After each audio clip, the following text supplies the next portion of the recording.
பாத்தீங்கன்னா பெரும்பாலும் நம்ம கோயில்களுக்கு போவோம். கோயில்களுக்கு போகும்போது எப்பொழுதும் பாத்தீங்கன்னா வடக்கு பக்கம், அதாவது வலது கை பக்கமா தான் அந்த திருநீரோ குங்குமமோ விபூதி எல்லாம் கொடுப்பாங்க. ஏன்னா பெரும்பாலும் தெற்கு பக்கம் இந்த சைடுல இடது பக்கமா கொடுக்க மாட்டாங்க. இப்ப நம்ம கோயில் மூலஸ்தானம் இருக்கு, மூலஸ்தானத்துக்கு பாத்தீங்கன்னா இடது பக்கமா எந்த விஷயங்களும் கொடுக்க மாட்டாங்க. ஆனா இப்போதைக்கு என்னன்னாக்கா மக்கள் கொஞ்சம் அதிகமாயிட்டதுனால, ஏன்னா சுத்தியிலும் மூலஸ்தானத்தை சுத்தியிலும் பாத்தீங்கன்னா மக்கள் கூட்டம் அதிகமானதுனால இப்போ அந்த இந்த சைடும் இடது பக்கமாகவும் கொடுக்கக்கூடிய ஒரு சூழல் ஏற்படுது. ஸோ அப்போ நீங்க தெற்கு பக்கமா இருந்து வாங்கக்கூடிய எந்த ஒரு குங்குமத்தையும் நீங்க இடும்போது பாத்தீங்கன்னா தெற்கு திசையை நோக்கி தான் இடுவீங்க. அப்ப அந்த தெற்கு திசையை நோக்கி இடும்போது உங்களுக்கு அந்த நன்மையான விஷயங்கள் கிடைப்பது தடைப்படும். இது இயற்கையோட விதி.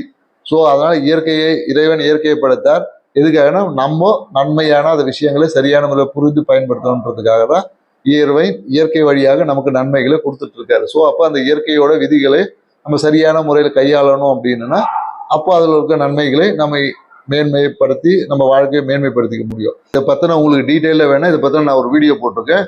வீடியோவை பாருங்க, லைக் பண்ணுங்க, அவங்க சப்ஸ்கிரைப் பண்ணுங்க, முடிந்தால் உங்க நண்பர்கள் உறவினருக்கு ஃபார்வர்ட் பண்ணுங்க. நன்றி, வணக்கம்.